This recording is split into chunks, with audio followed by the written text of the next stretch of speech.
कि अभी अभी जो चुनाव हुए हैं उत्तर प्रदेश के अंदर, उत्तराखंड के अंदर, गोवा और मणिपुर में, और उसके साथ साथ कुछ निकाय चुनाव भी हुए हैं और कुछ उपचुनाव भी, जिसमें भारतीय जनता पार्टी की बहुत अच्छी जीत हुई है। रामपुर, आजमगढ़, त्रिपुरा, बहुत सारी जीत जो आपके सामने है, उसको और उसकी सराहना करते हुए हमारे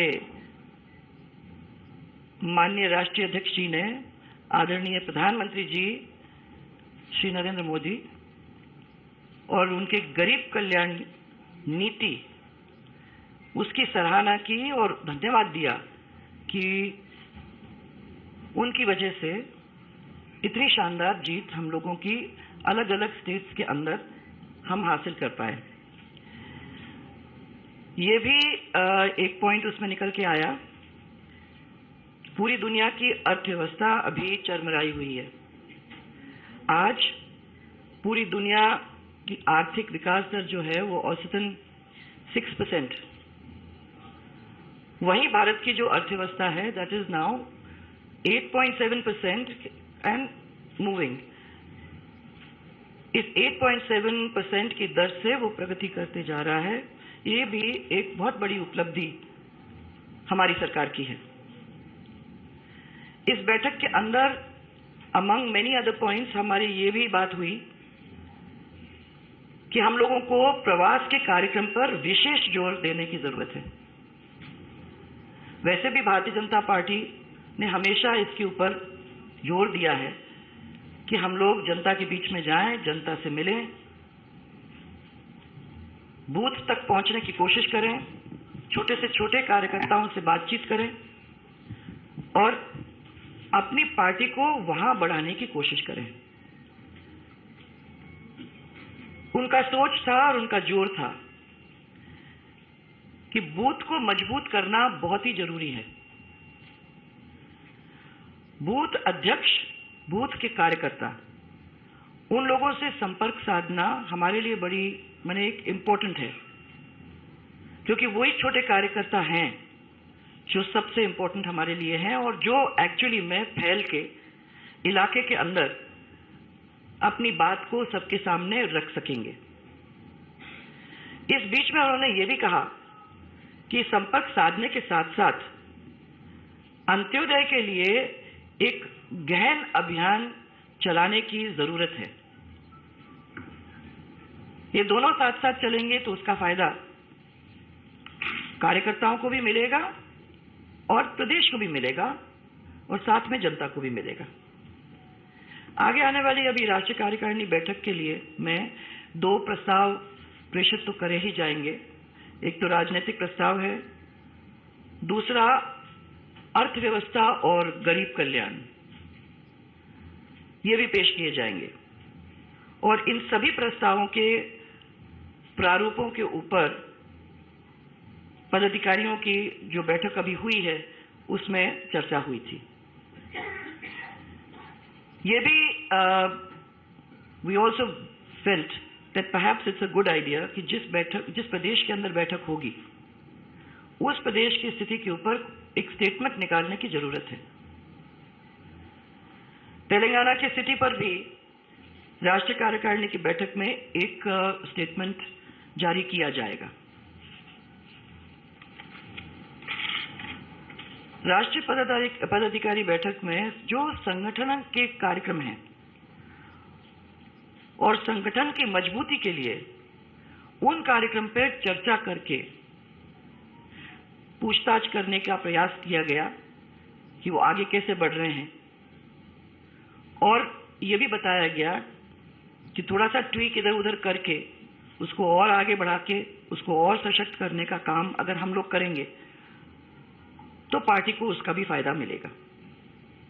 शॉर्ट पॉइंट्स में हर बूथ पे कम से कम 200 एक्टिव कार्यकर्ताओं को बाहर निकालने का काम और व्हाट्सएप ग्रुप तैयार करने का काम जो नीचे तक लोगों को जोड़ने का काम करेगा।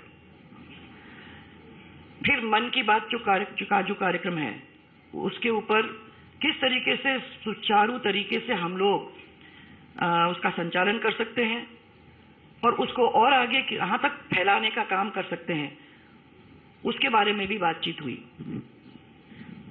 पन्ना प्रमुख को तैयार करने पर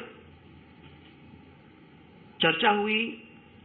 ये सोचा है हमारे अध्यक्ष जी ने भी और सब लोगों ने जिन्होंने पार्टिसिपेट किया डिस्कशन के अंदर, कि इतने सारे कार्यक्रमों में इसकी इंपॉर्टेंस को हम नहीं भूलें और इसको और सुदृढ़ और मजबूत बनाने की कोशिश करें, क्योंकि यही फाउंडेशन है जिस फाउंडेशन के ऊपर हमारी इमारत बनेगी।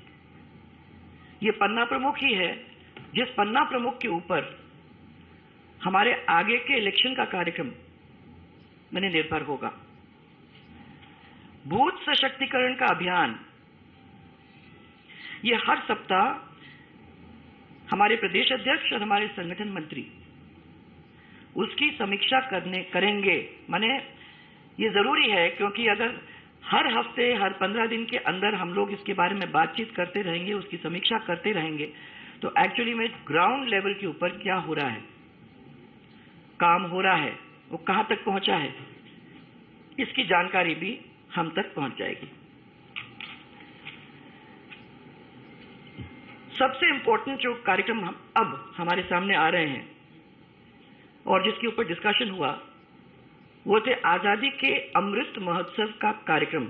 इसका कैसे क्या आयोजन अलग अलग स्टेट्स के अंदर होगा, देश के अंदर होगा, और उसके साथ साथ एक बहुत महत्वपूर्ण कार्यक्रम जिसमें हर घर के अंदर तिरंगा, ये एक कार्यक्रम है, हर घर तिरंगा कार्यक्रम, उसको सफल बनाने के लिए देश को किस तरीके से एकजुट करके एक बड़ा आंदोलन खड़ा करने का हम प्रयास करें। ये हर घर तिरंगा एक अपने आप में आंदोलन बन जाएगा, लोगों को एकजुट करेगा, लोगों को जोड़ेगा, और उसका भी फायदा पूरे देश के अंदर होगा। ये हमारा लक्ष्य है कि करीबन 20 करोड़ लोगों तक पहुंचे।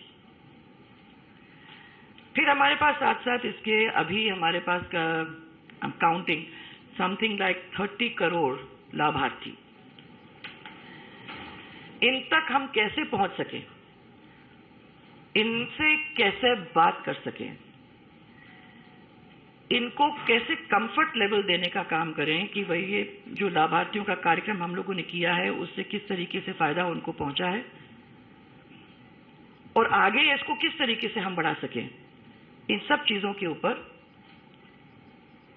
बातचीत हुई, डिस्कशन हुआ, और आगे के कार्यकारिणी की इसके जो अपनी आगे की मीटिंग होने जा रही है उसके लिए क्या क्या तैयारियां करनी है, इसके साथ साथ उसके ऊपर भी बातचीत हुई।